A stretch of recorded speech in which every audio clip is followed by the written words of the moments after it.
This is Scott. In this video, I built a bench and I made a few mistakes. I share how I did my best to overcome them. In the end, I was happy with how it turned out, and the friends I made it for said they loved it. I went to my local hardwood dealer for some 6/4 walnut. After almost maxing out my credit card, I brought home enough board feet of walnut to get this bench built. I ended up picking up 2 pieces of walnut with nice looking grain that I thought would look good together once glued up. Like other builds, I started in my shop at the miter saw. I cut the 2 boards into 3 sections each to make them more manageable to work with. Out of these 6 pieces, I will need to get 2 legs and 1 center section. I joined a straight edge on each and glued the 6 pieces into 3. I basically cut up 2 boards and glued them back into the pieces that I needed. Why didn't you just say that? When I had a friend request a walnut bench, I responded with confidence, asking if I should build it with mitered corners, something I've done before, or with box joints, something I'd only done on small boxes. I wanted to do the box joints because I thought it would be easy, strong, and it would be something new to me. The easy part, unfortunately, ended up not being part of the story.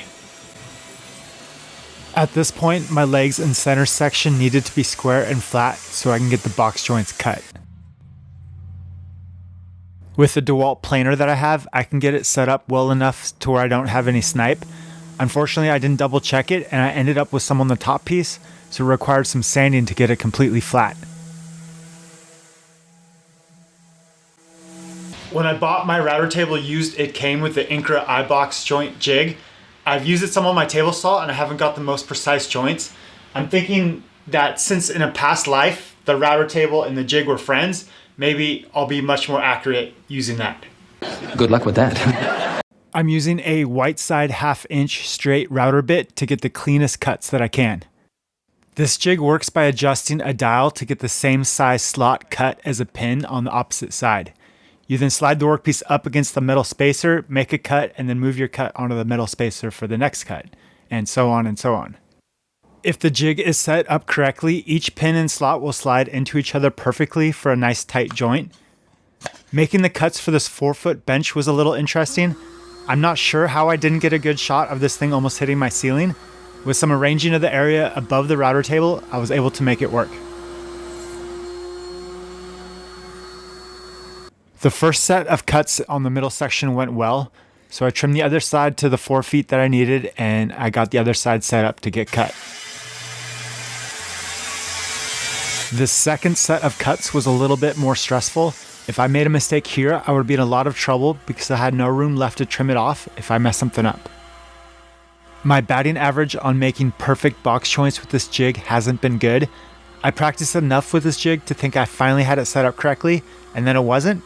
Maybe it's me, or maybe it's the tool. It's most likely me. Maybe this tool in its past life was dropped or something happened and it got out of calibration. The edges of each cut ended up with a little ridge. This never happened on any of my test pieces. I just ended up cleaning those up with a chisel. Making the opposite cuts on the legs, I did get distracted a few times. I'm not blaming any other family members, but maybe I should have done this when I was the only one home. I'm pretty sure I didn't have my previous cut fully seated into the metal spacer, and that is how I got so off track. I really messed up. These look like they're cut okay. I can make them match up with a little trimming with the chisel until here. This cut got off and these all need to be replaced. Probably just gonna rip this whole section off and glue a new chunk of walnut on there and start over. Luckily I still have this piece. Otherwise I'd be in a lot more trouble. My first course of action before deciding on how I was going to fix this was to cut the slots where they're supposed to be. I then mocked it up. I wanted to explore a possibility of not ripping this piece in half and starting over. After doing this, I was left with only half the pins I needed on one side. I cut spacer pieces and I could have glued them in. I just thought it would be too noticeable when looking closely, and I really didn't like how the grain matched up on this leg. This is why I ultimately decided to rip this section off and glue on a new piece. I had to send it through the planer again and to cut it to length and then recut the fingers for the box joints, but I was happy and glad that I did that in the end.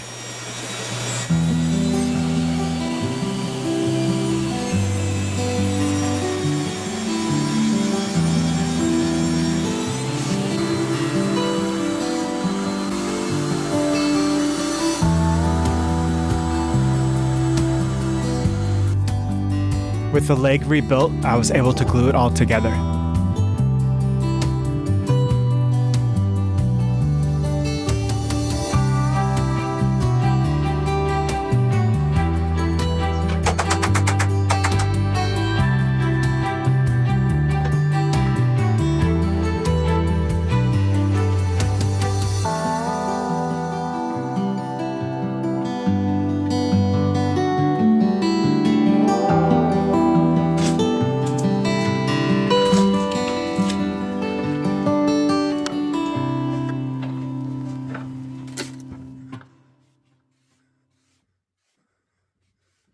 I purposely left each joint a little proud. I did end up with a lot of glue that soaked into the end grain, and I used my chisels to remove most of it. The glue is hard to notice unless you spray water on it or add an oil finish. That is really what I didn't want, was some highlighted glue residue left over on the end grain of these joints.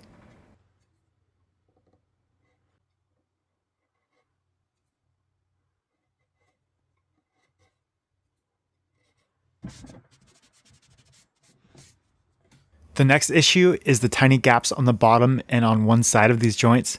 I thought about using the glue and sawdust trick, but like I mentioned earlier, I didn't want it to show once the finish was applied. I did some testing, I wasn't very happy with the results. I decided to give Rubio Monocoat Quick a try since that was the finish I was planning on using. I ordered it in dark and gave it a shot. I mixed it up, I tried to push it in the gaps and then I let it dry. Then I sanded it all smooth.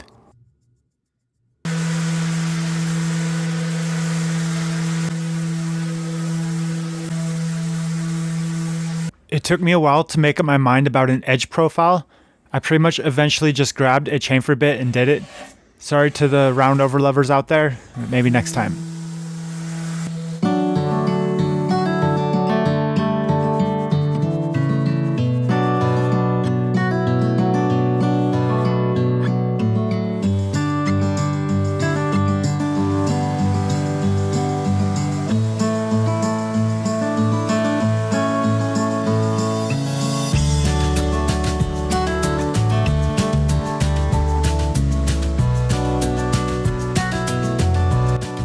So this corner has a dent in it. I dropped it earlier. Gonna have to try to fix it. Hopefully the iron trick works. With a dent like this, the wood fibers are compacted in. By spraying water on the dent and heating it up, the fibers can expand and pop back out a lot closer to where they were before I accidentally dropped this leg. This ended up really hiding this mistake well. It was barely noticeable when the bench was finished.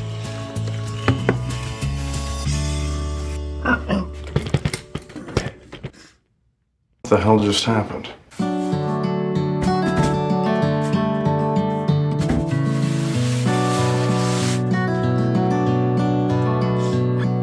With the final sanding, I was ready for finish.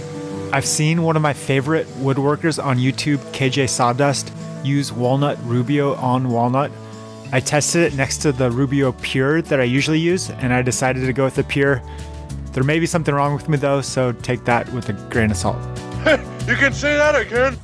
From my experience using Rubio Monocoat, my guess is that I'm going to need about this much, about where the 2 ounces is on this cup. I'm going to use a scale and measure 3 parts to 1. Hopefully fill my cup up about this high, and I'm guessing that that should be enough for both the outside and the inside of this bench. Got some skin. This is still good. This is our new kitten, Jerry. Just kidding. He's not a Jerry.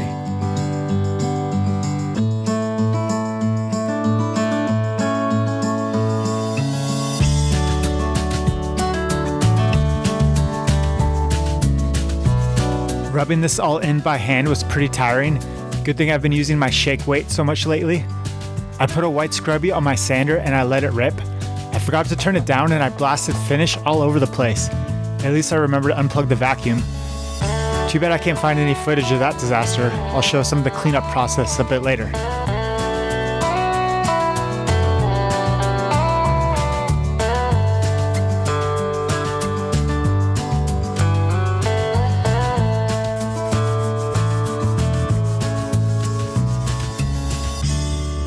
So I got it all buffed in by hand.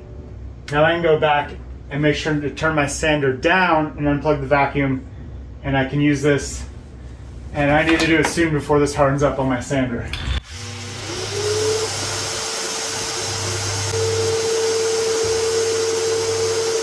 When I use this product, I scrub it in by hand, I buff it in with the sander, I let it sit for about 15 minutes, and then I wipe off any extra that may not have soaked in.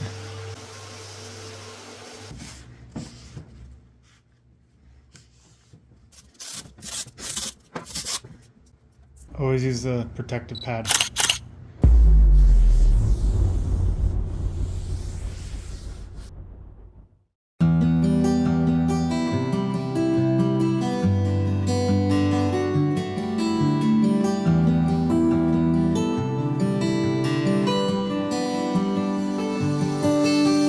I did really enjoy this build, and I learned some important lessons on this project. I'm not sure if the Rubio Monocoat Quick was the correct choice to fill the small gaps, but it did work, and if you didn't know where to look, it wouldn't have been noticeable. This is not a bench for our cat.